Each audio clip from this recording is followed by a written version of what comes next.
The Asics Novablast 4 and the Asics Superblast, two shoes that have been a bit further apart, but with the recent update to the Novablast 4, they are much closer together now. But which one's going to be right for you is really going to come down to what you're trying to accomplish.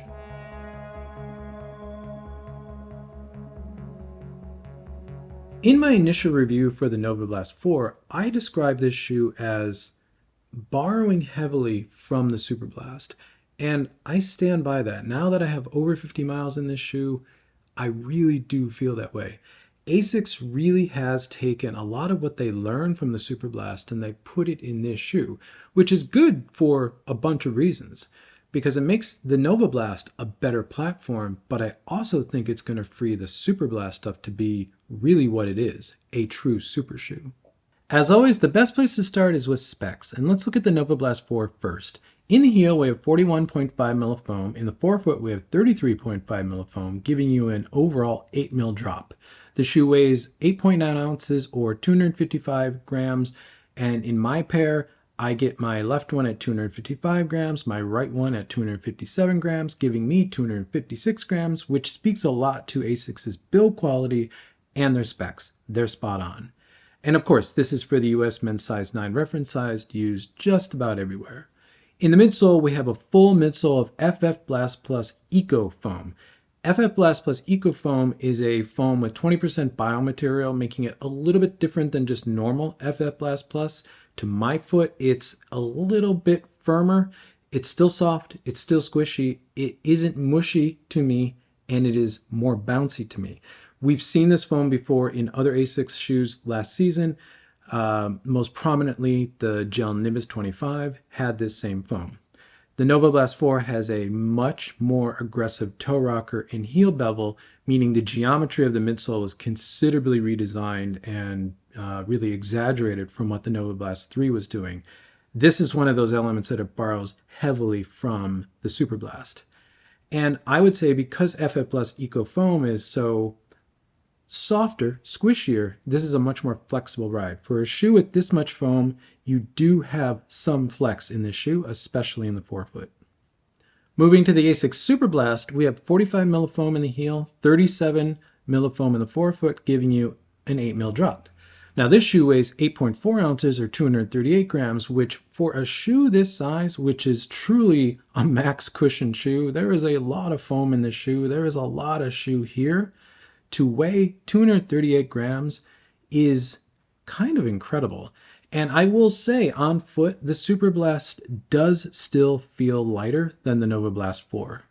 Now, what sets the Superblast apart from the Novablast 4 is the midsole is a combination of FF Turbo and FF Blast Plus. So the light blue foam that you see in the photo is FF Turbo. FF Turbo is Asics' premier racing foam. It's what you find in the Metaspeed series.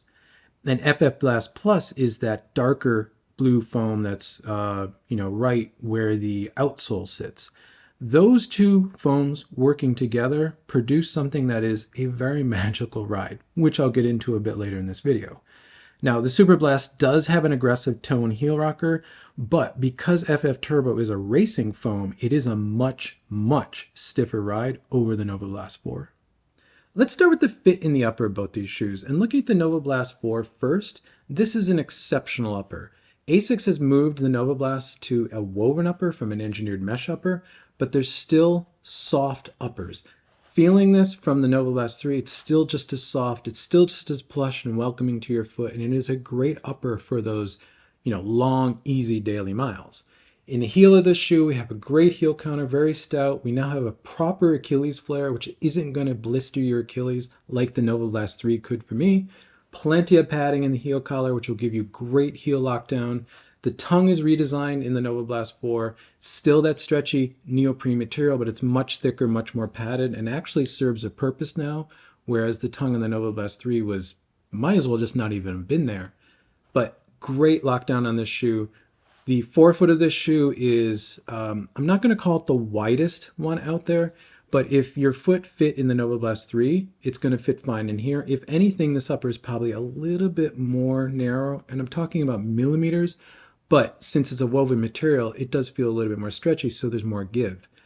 We also have plenty of volume in the toe box, so the height of the toe box is really good. And as you can see, these ridges on the forefoot, I think they're there to give this toe box some structure so that it stays off the foot. Does a really great job. The only fault I have of this upper is this eyelet chain. I just think it's too complicated. Doesn't give me any problems. I have plenty of lockdown. Again, there's a gusseted tongue in here. It wraps around your foot. It's great. But I just can't get the tightness of lockdown that I want because I think just the complexity of this eyelet chain. But has it caused me any problems? No. Frankly, I've had no issues with this. I have well over 50 miles in this shoe now. I've had absolutely no problems. I just can't lock this shoe down as tight as I normally want, which for an easy running daily trainer probably isn't the best thing. And the fact I can't lock my foot down and crank it down as much as I want is probably a good thing. Moving to the Superblast, I have a lot of love for this upper. I think Asics makes some of the best uppers on race shoes, period. The upper on the Metaspeed series is so good. It's so good fitting and it's got such good lockdown. This upper, to my foot, feels very similar. It is a very minimalist upper. I wouldn't call it a race upper, but it's definitely not as plush and cushioned and soft on your foot as what's on the Novablast 4. This material is a little bit rough to touch, but it conforms to your foot really well. We have a great stout heel counter in this. We have a very well padded heel collar. We don't have an Achilles flare, but this one never actually gave my Achilles any issues. And there is a deep pocket back here that, will lock your heel in. Absolutely no problems. The tongue on this shoe I thought was brilliant. And honestly, I believe this is now the same tongue that's on the Novablast 4. This is one of the elements that they borrowed from the Superblast and put on the Novablast 4, which is great. The one difference is that we do have a lace loop in this tongue, which will lock the tongue in place, which doesn't happen necessarily on the Novablast 4, but it's never caused me any issues. The eyelet chain in this shoe is simple, effective, and it works. I can get lockdown in this shoe as tight as I want it, as tight to my foot and as conforming to my foot as I want it, and it's outstanding. The width of the shoe is pretty standard for an Asics shoe. It's not as narrow as the Metaspeeds. If the Novablast 3 fits you well, this will fit you just fine. I would say the fit between this and the Novablast 4 is probably very similar, if not the same. Almost thinking that it's the same last that they built the Novablast 4 on from the Superblast, which I think is a little bit different than the Novablast 3. The width of this is good. This material does have a little bit of give to it, but don't expect a lot of stretch in here. Unfortunately, I don't believe there is a wide model of this shoe. If I do find one, I'll put a link in the description to it. The volume in the toe box is very good, but it's not too much. Again, this upper is not an everyday training upper, but it's not a race upper and it's not a race fit, but it's closer to that. It's closer to a race fit, a race upper, than it is a plush training upper. Let's move to the midsole now. And I think this is one of the areas that Asics has now borrowed from the Superblast heavily and put it into the Novablast 4. We still have the heavily engineered Novablast heel. That's a trademark of the Novablast. If anything, Asics has moved the heel bevel back a bit more on this shoe and they've widened the platform. So they've made this shoe even more stable. But unlike the Novablast 3, I think they spent a lot of engineering time in the forefoot of this shoe, giving this shoe a great pocket for forefoot strikers that just feels really nice. Now, the overall sort of rocker of this shoe is also changed. They've moved the heel bevel back a little bit, and they've increased the toe rocker and the toe spring mildly in the shoe, making the shoe very rolly from heel to toe. So for a heel striker, this shoe is going to land you, center you, move you into the forefoot, and get you off this toe and engage this trampoline effect very, very well. For a forefoot striker, you now have a pocket up here that you're landing right on this trampoline effect, and you have this extreme toe rocker that's really just going to roll you forward. And this actually works now. It actually sort of pops you off the toe. Great feel. The overall geometry, though, this bigger toe rocker and this, redesign or rethought heel bevel, I think directly comes from the Superblast. So if we move to the Superblast, I hope you can see where the geometry that's now present in the Novablast 4 is coming from. You can see that extreme toe rocker, and you can see the heel bevel move further back off the heel present in this shoe. It's one of the things, as I said, that they borrowed from the Superblast and they put now in the Novablast 4. So from a geometry standpoint, these shoes share pretty much the same feel. They're both very rolly forward. They both have a great landing zone for a heel striker to roll into the forefoot to really engage and move off the toe. They share a very similar ride from a geometry standpoint. What sets this shoe apart, though, and what I think still will continue to set the Superblast apart from the Novablast, is the foam. This light blue foam is FF Turbo. That is Asics' premier racing foam. And then the darker blue foam is FF Blast Plus. The combination of those two foams make this shoe kind of magical. Now, there's no plate in this shoe, but it's still a very stiff shoe because FF Turbo is a much more rigid, resilient foam. There's more energy return available here, which I think makes the Superblast still a better shoe for faster running, for more targeted marathon and half marathon pace training in a longer run. Makes this truly a training shoe, which makes sense because that was what Asics designed this shoe to be.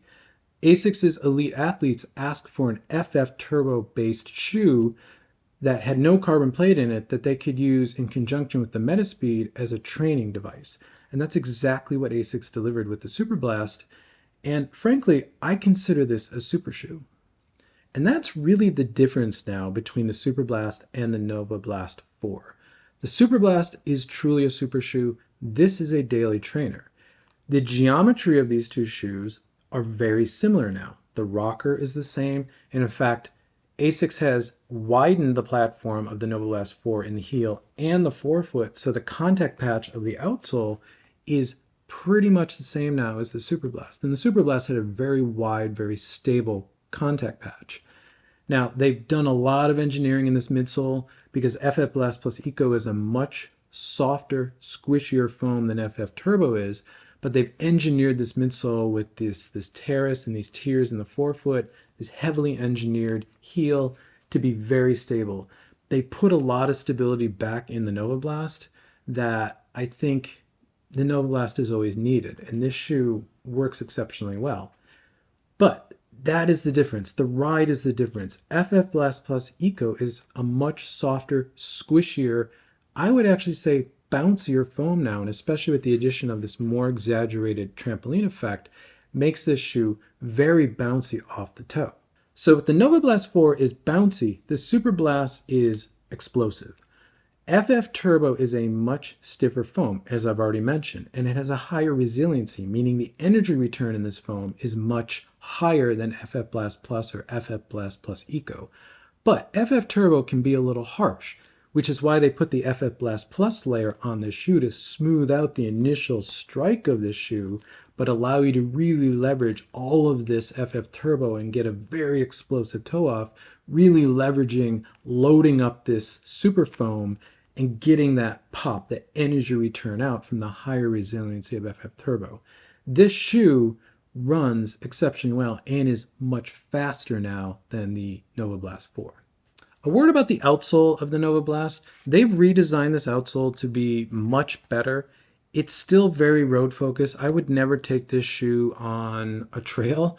I wouldn't even really take it on anything other than maybe packed dirt. But for road running, it's great. They put a lot more rubber on here. This is Asics' Ahar rubber. It's much grippier. There's a lot more tread in this upper.